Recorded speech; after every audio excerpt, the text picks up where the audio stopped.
तो गुजरात चुनाव पर एनडीटीवी की खास पेशकश जारी है। मैं हूं शारिक खान, अखिलेश शर्मा और संकेत उपाध्याय भी हमारे साथ स्टूडियो में मौजूद हैं।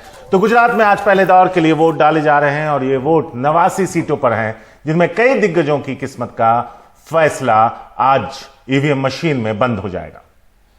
और अगर मतदान की रफ्तार की बात करें शारिक, तो सुबह से ही मतदान जो है वो थोड़ा धीमा शुरू हुआ था, लेकिन अब धीरे धीरे करके उसमें तेजी आती जा रही है। बताया गया 11 बजे तक करीब 20% लोगों ने अपने मताधिकार का प्रयोग किया है।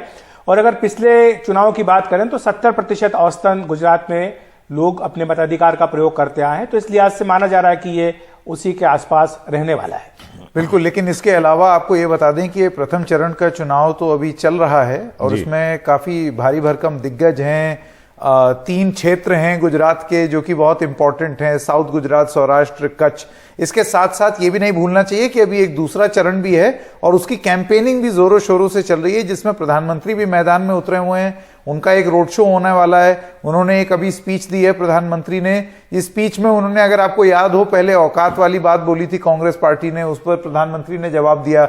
आज अब सुनने में आ रहा है कि उन्होंने रावण वाली बात पर भी अपना बयान दे दिया है। तो अब से कुछ ही देर में हम वो जो उनका बयान है वो भी निकाल करके, क्योंकि ये जो नेम कॉलिंग है इसको लेकर के इसकी एक बड़ी अहम भूमिका रही है और खास तौर से गुजरात के चुनाव में।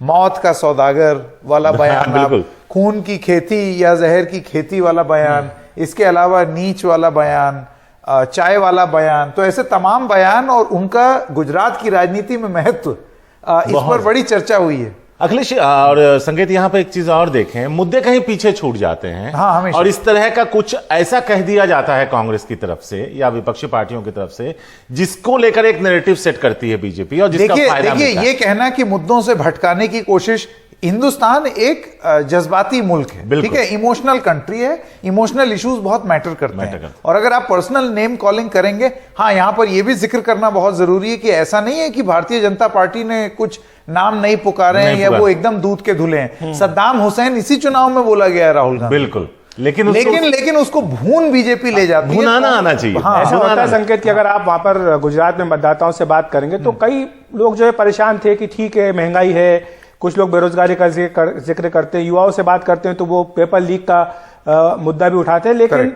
इन तमाम मुद्दों के बावजूद भी वो कहते हैं कि हमें तो पीएम मोदी में विश्वास है, हम उनके लिए वोट देंगे। तो जब बीजेपी पीएम मोदी का नाम आगे लेकर के, उनका चेहरा आगे लेकर के चुनाव मैदान में उतरी है, तो ऐसे समय पर अगर आप उनको रावण बताएंगे, उनकी तुलना रावण से करेंगे, तो एक तरह से आप एक ऐसी गेंद फेंक रहे हैं बीजेपी के लिए जिस पर कि वो सीधे छक्का मारेंगे। और हर चुनाव में ऐसा ही होता है। इसीलिए आज जो आप बता रहे संकेत कि उन्होंने रावण वाली बात पे जवाब दिया है, तो निश्चित तौर पर इसकी संभावना व्यक्त की जा रही थी कि वो ऐसा ही करेंगे। जब आप इस तरीके की बात कहेंगे तो आप ये समझ लीजिए कि आपको बीजेपी की तरफ से सूर्य कुमार यादव टाइप बैटिंग दिखेगी। और दूसरा, आप बीजेपी के पिच पे उतरकर उन्हें चैलेंज कर रहे हैं। आप उनकी पिच पे चले गए, आप उनके पिच पे चले गए। मेहमान जुड़ गए हैं, मेहमान है हमारे साथ। देवेंद्र पटेल जी हैं, संपादक संदेश गुजरात के, बसंत कुमार झा जी भी हैं मीडिया इंटेलिजेंस के, और हेमंत अत्री जी हैं, वरिष्ठ पत्रकार। आप तीनों मेहमानों का बहुत बहुत स्वागत है एनडीटीवी इंडिया पर। देवेंद्र जी, आपसे ही शुरुआत करेंगे। जिस तरह के भावनात्मक मुद्दों की बात हम कर रहे हैं, तो आखिर मौका तो कांग्रेस की ओर से ही दिया गया है।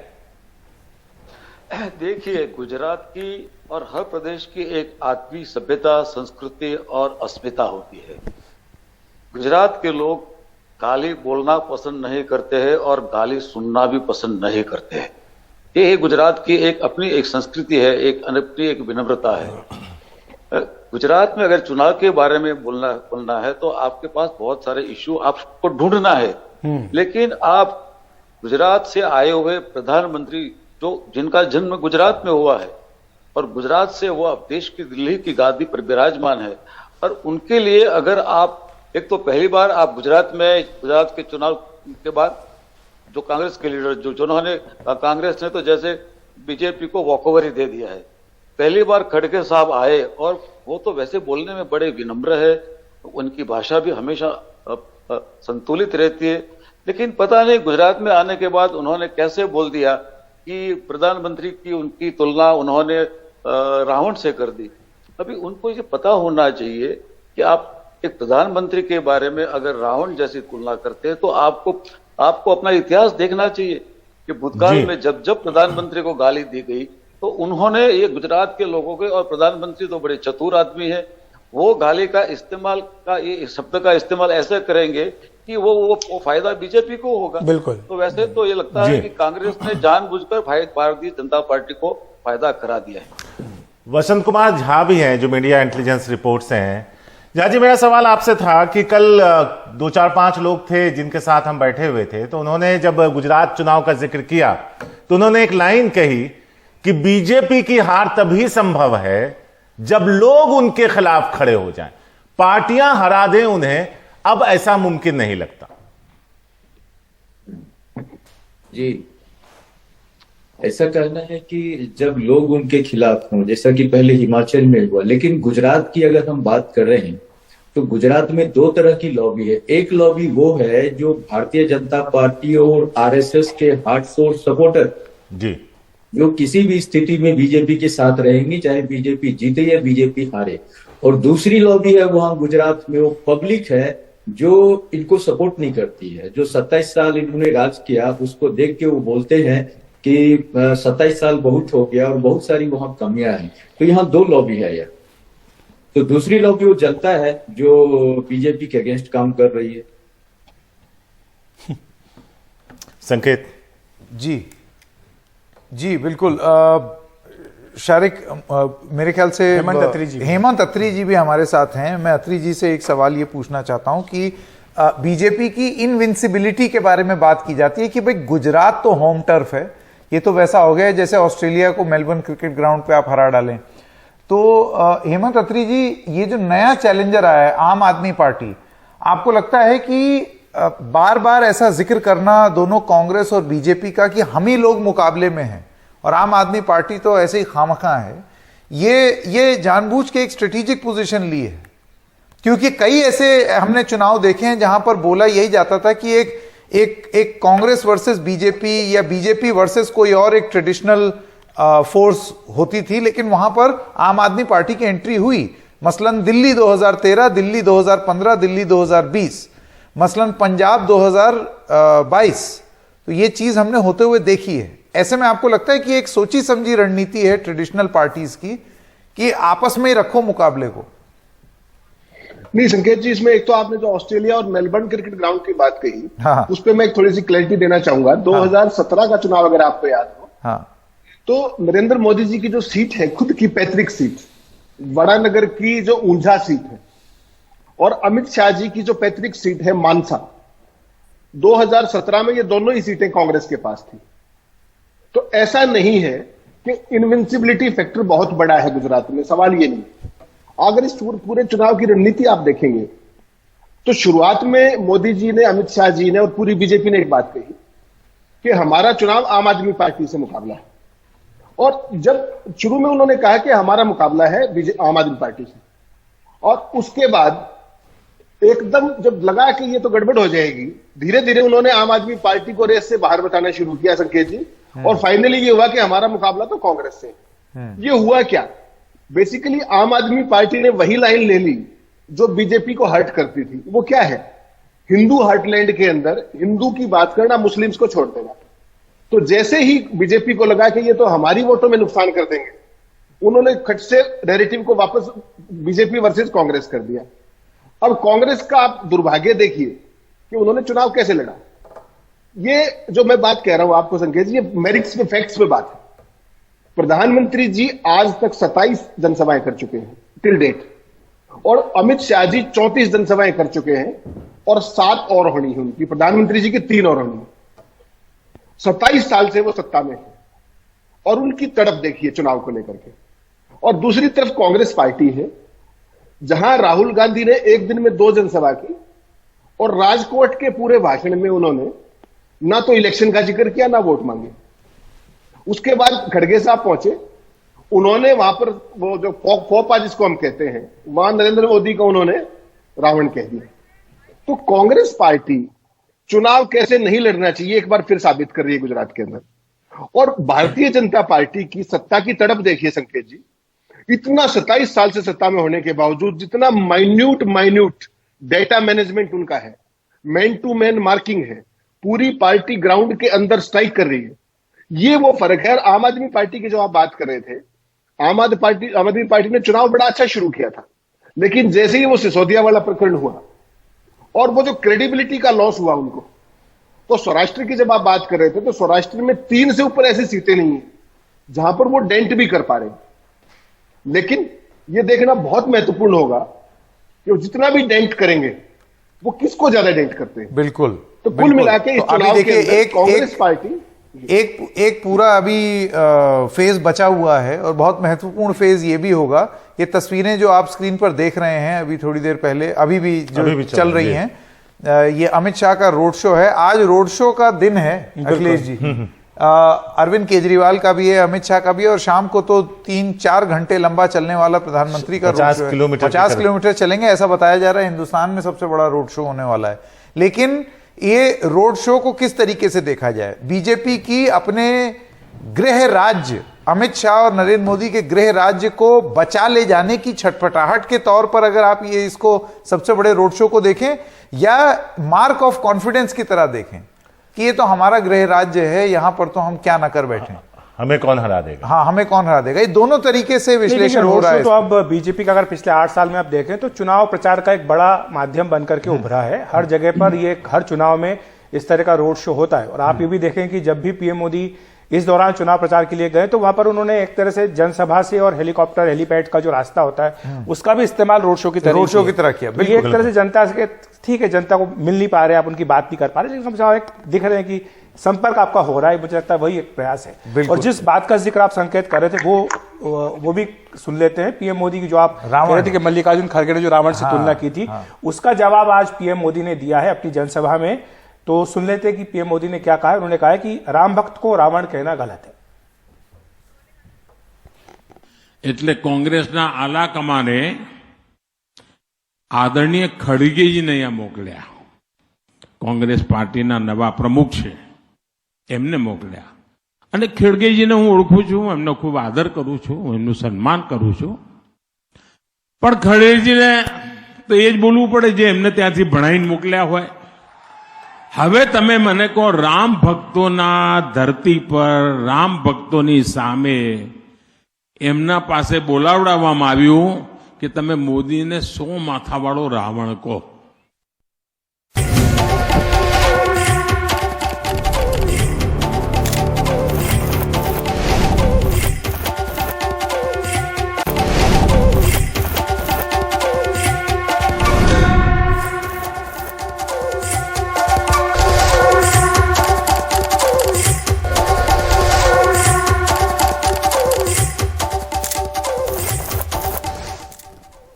तो गुजरात में पहले चरण का मतदान चल रहा है। मतदान में अब काफी तेजी भी देखने को मिल रही है। इसी के साथ जो राजनीतिक तापमान है राज्य का, उसमें भी गर्माहट आ रही है, क्योंकि जो बयान दिया था पीएम मोदी के बारे में कांग्रेस के अध्यक्ष मल्लिकार्जुन खड़गे ने, जिसमें उनकी तुलना रावण से की थी, उसका जवाब पीएम मोदी ने एक जनसभा में अब से कुछ देर पहले दिया है। और जिसका जिक्र भी हम कुछ देर पहले कर रहे थे कि ये एक ऐसा मौका बीजेपी को मिला है जो बीजेपी उछालने में बिल्कुल पीछे नहीं हटेगी। हमारे साथ खास मेहमान मौजूद है देवेंद्र पटेल जी, संपादक Sandesh Gujarat, Basant Kumar Jha, media intelligence report, और हेमंत अत्री, वरिष्ठ पत्रकार। देवेंद्र जी, आपके पास आना चाहेंगे। जिस बात का जिक्र कर रहे थे कि ये बीजेपी को एक मौका मिला है जिसको वो हाथ से जाने नहीं देगी, पीएम ने जो बयान दिया जिसमें उन्होंने ये कहा कि एक राम भक्त को रावण कहना, और वो भी राम भक्तों के सामने, यानी गुजरात की जनता को उन्होंने एक तरह से राम भक्त बता करके उनका अपमान बताने की कोशिश की, इसको आप किस तरह से देखते हैं? देखिए, मैंने पहले ही बताया कि सबसे पहले आप किसी को रावण कहे तो उसके पहले आपको रावण कौन था, क्या था, कैसे रावण बना, इसका भी एक अभ्यास होना चाहिए। रावण एक ऐसा आदमी था जिन्होंने सीता जी जैसी भगवान राम की पत्नी का अपहरण किया था और उठा के ले गया था। ऐसे रावण को आप प्रधानमंत्री के साथ उसकी कंपैरिजन करेंगे तो सिर्फ गुजरात नहीं, हिंदुस्तान की संस्कृति इसे एक्सेप्ट नहीं करेगी। और मैं तो पहले से कहता आया हूं कि कांग्रेस के लीडर जब भी गुजरात में आते तो लगता है वो कांग्रेस को जिताने के लिए नहीं, वो भारतीय जनता पार्टी को जिताने के लिए ही आते हैं। ऐसा कुछ बोल के चले जाते हैं जो इश्यू ही नहीं है। आज गुजरात में बात करनी है तो आपको गुजरात के इश्यू ढूंढ के बात करनी चाहिए। इसकी जगह आज ये सब पूरे हिंदुस्तान को पता है कि प्रधानमंत्री नरेंद्र मोदी जी हिंदुत्व का प्रतीक है, वो एक आइकॉन है और हिंदुओं के हृदय सम्राट है। और हिंदू संस्कृति में रावण सबसे बड़ा विलन माना जाता है। अगर इनके साथ इनकी आप कंपैरिजन करेंगे तो वैसे ही आप भारतीय जनता पार्टी को वैसे मुनाफा ही मुनाफा मुफ्त में देके जा रहे हो। तो ऐसा नहीं करना चाहिए। हमारे नेताओं की भाषा ऐसी नहीं होनी चाहिए। और प्रधानमंत्री जी ने जो जवाब दिया है वो उनको पता होना चाहिए कि राम मंदिर के निर्माण में सबसे बड़ा योगदान कौन किसका था। महाकाली के पावागढ़ के मंदिर में सबसे बड़ा योगदान किसका था। काशी विश्वनाथ परिसर को अप टू डेट बनाने के लिए और वर्ल्ड क्लास बनाने के लिए जी पटेल जी जी हेमंत अत्री भी हैं हमारे साथ जो वरिष्ठ पत्रकार हैं। हेमंत जी, अगर यही बात गांधी परिवार के किसी ने कहा होता, दूसरे नेताओं ने कहा होता, तो जिस तरह से डायरेक्ट अटैक होता है प्रधानमंत्री का, जब वो खड़गे को लेकर अपनी बात कह रहे थे तो बहुत ज्यादा एग्रेसिव नहीं थे। खड़गे उनके उस तरह से निशाने पर नहीं थे, अपनी बात भले ही वो कह गए। नहीं शारिक जी, यही पूरा खेल है। जब भी प्रधानमंत्री जी के बारे में कहीं पर कोई इस तरह का शब्द प्रयोग किया जाता है, जिनका जिक्र संकेत जी कर रहे थे पिछले सेगमेंट, वो जब भी वो जवाब देंगे वो बड़ी विनम्रता से, बड़ी ह्यूमिलिटी से जवाब देंगे और अपने आप को दीनहीन और ऐसा व्यक्ति दिखाएंगे कि मैं तो कभी इस तरह के शब्द प्रयोग करता ही नहीं। ये उनकी, क्योंकि मास्टर ऑरेटर है, उनको आर्टिकुलेशन का अंदाजा है। और जो ये मुझसे पहले वक्ता जो बात कह रहे थे, मैं उनसे 100% सहमत हूं। उनके ट्रैप के अंदर, बीजेपी के ट्रैप के अंदर चले जाने का इससे ज्वलंत उदाहरण आपको नहीं मिलेगा। शारिक भाई, मुझे एक चीज बताइए, आप गुजरात के अंदर बीजेपी का चुनावी एजेंडा केवल एक है, वो है हिंदुत्व की प्रयोगशाला, जिसमें आम आदमी के किसी मुद्दे का कोई जिक्र पूरे चुनाव में आपको देखने को नहीं मिला। विपक्ष का क्या रोल बनता था इसमें, खासतौर पर कांग्रेस का? वहां पर महंगाई, बेरोजगारी, किसानों की समस्याएं, भूमि अधिग्रहण की समस्याएं, शिक्षा, स्वास्थ्य और देश के अंदर सबसे बड़ी महंगी बिजली गुजरात के अंदर मिलती है शारिक जी। इसीलिए आम आदमी पार्टी का चुनाव इनिशियली 300 यूनिट फ्री बिजली वाला कनेक्ट किया। कांग्रेस ने कहीं उसका जिक्र नहीं किया। और मोरबी हादसे की अगर आप बात करेंगे, आप कल्पना कीजिए, चुनाव की एन पूर्व संध्या पर जब प्रचार शुरू हो रहा था, 135 लोग एक हादसे में मारे गए, जिसके लिए पूरी तरीके से सरकार का तंत्र जिम्मेदार है और कांग्रेस पार्टी उसको मुद्दा तक नहीं बना पाई। ये फर्क है कांग्रेस और बीजेपी के अंदर कि जो मुद्दों की बात है, जो आम आदमी की बात है, जो वोटर की बात है, उसकी बात ना करके आप कहां इसको रावण पे लेके चले गए। उनके ट्रैप के अंदर खुद चल के जा रहे, उन्होंने नहीं फंसाया आपको, आप उनके ट्रैप में चल के गए। और ये ट्रैप माइन फील्ड है कांग्रेस के लिए। हर चुनाव में कभी मणिशंकर अय्यर आ जाते हैं, कभी खून के सौदागर आ जाते हैं, कभी कुछ आ जाते हैं। और बीजेपी को और चाहिए क्या? इसीलिए मैं बार बार एक बात कहता हूं कि कांग्रेस पार्टी को यह समझना होगा। देखिए, दो तरह की चीजें हैं। पहला तो यह कि हम बात करते हैं लेवल प्लेइंग फील्ड की। आज जो भी इस चुनाव के दौरान, हिमाचल और पंजाब के चुनाव के दौरान जो इलेक्ट्रल बॉन्ड्स आए हैं, शारिक भाई 94% बीजेपी को गया है। वो एक पक्ष है कि फाइनेंसिस की कमी है, लेकिन जो फाइनेंसिस थे, जो संगठन था, जो नेता अवेलेबल थे, प्रियंका गांधी एक बार भी पूरे गुजरात के कैंपेन के लिए नहीं आई।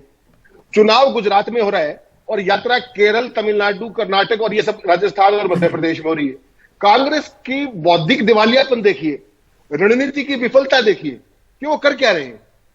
जहां प्रधानमंत्री 27 जनसभाएं करते हैं, रोड शो करते हैं, वहां पर राहुल गांधी केवल एक दिन जाते हैं।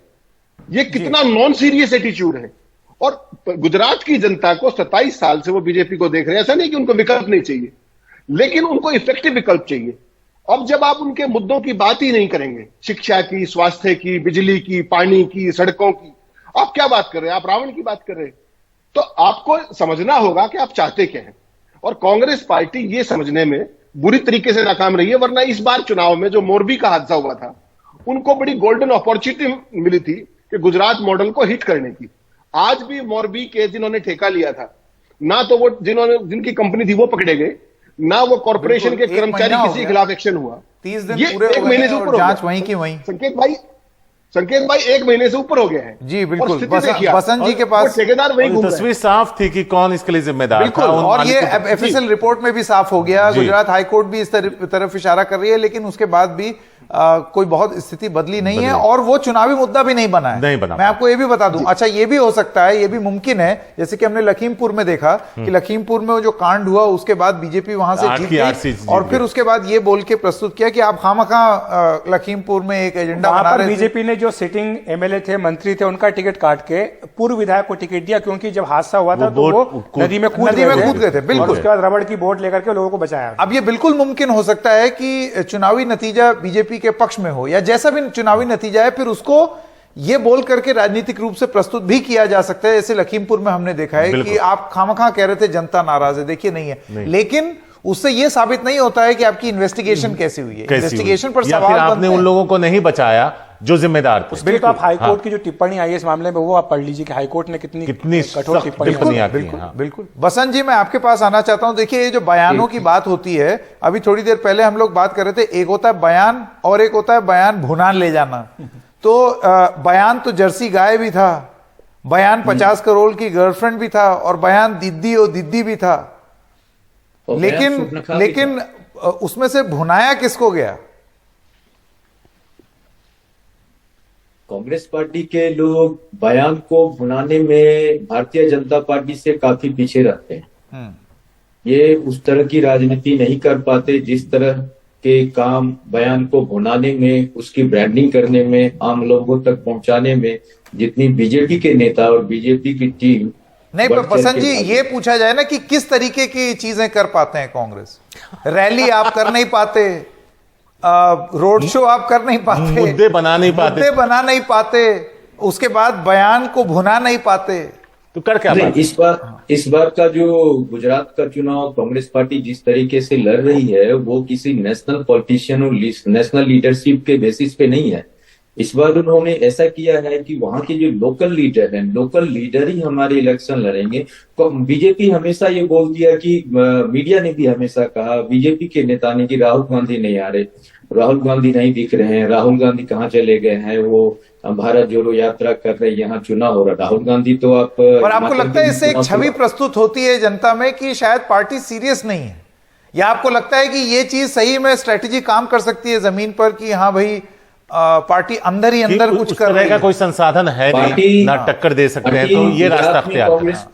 गुजरात में कांग्रेस पार्टी इंटरनली काम कर रही है। ये दिखावा, रोड शो और रैली, इससे कुछ इस पे उसको ज्यादा भरोसा नहीं है। जो स्मॉल ग्रुप कांटेक्ट है वो उसका मेन है, और खास करके ग्रामीण इलाकों में कांग्रेस, क्या आप लगता है दिखावा है, ये सब बंद कर देना चाहिए चुनाव के वोट? उनको ऐसा लगता है कि मुझे अपना स्ट्रेटजी चेंज करके काम करना चाहिए, direct public to public contact करना चाहिए, उसके लिए ज्यादा इफेक्टिव। तो उसमें भी तो देवेंद्र पटेल जी, मैं आपके पास आना चाहूंगा, बीजेपी ने जिस तरह का माइक्रो मैनेजमेंट किया, पहले तो वो 15 प्रमुख की बात करते थे, लेकिन अब तो बूथ समितियों का उन्होंने गठन किया है। और जो CR पाटिल प्रदेश अध्यक्ष हैं, जिस तरह से पूरे देश में उन्होंने रिकॉर्ड बनाया था पिछले लोकसभा चुनाव में सबसे अधिक मतों से जीतने का, ये मॉडल उन्होंने वहां इस्तेमाल किया था, जो अब पूरे गुजरात में लागू किया जा रहा है। और ये कहा जा रहा है बीजेपी की ओर से कि अगर ये माइक्रो मॉडल यहां कामयाब होता है इस चुनाव में, तो इसको फिर 2024 के चुनाव के लिए पूरे देश में लागू किया जाएगा।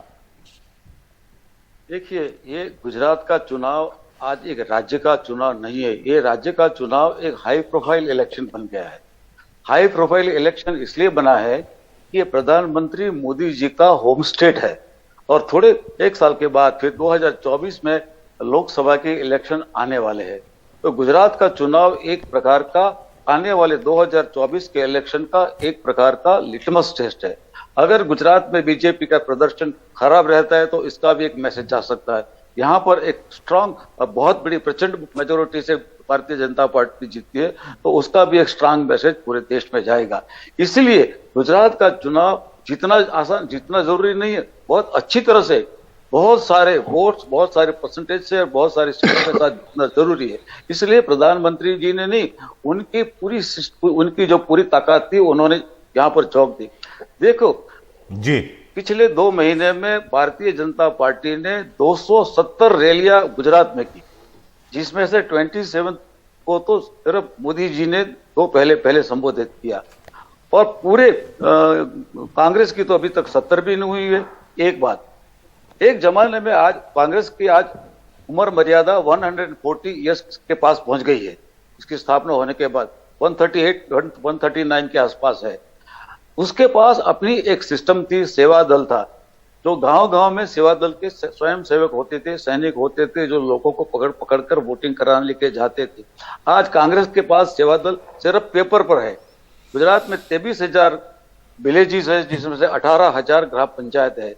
ऐसे बहुत सारे गांव है जहां पर 15,000 20,000 गांवों में तो सेवा जी, पटेल का जी। नाम उनको पता नहीं है। तो इसके सामने भारतीय जनता पार्टी ने इस पूरी राजनीति पूरा एक तंत्र खड़ा किया और जिसकी वजह से आज और हर पेज कोने कोने प्रमुख, पर पहुंचने पेज में वो कामयाब रही है। आप लोगों का बहुत बहुत शुक्रिया। फिलहाल वक्त एक छोटे से ब्रेक का है, ये स्पेशल मेगा कवरेज जारी रहेगी।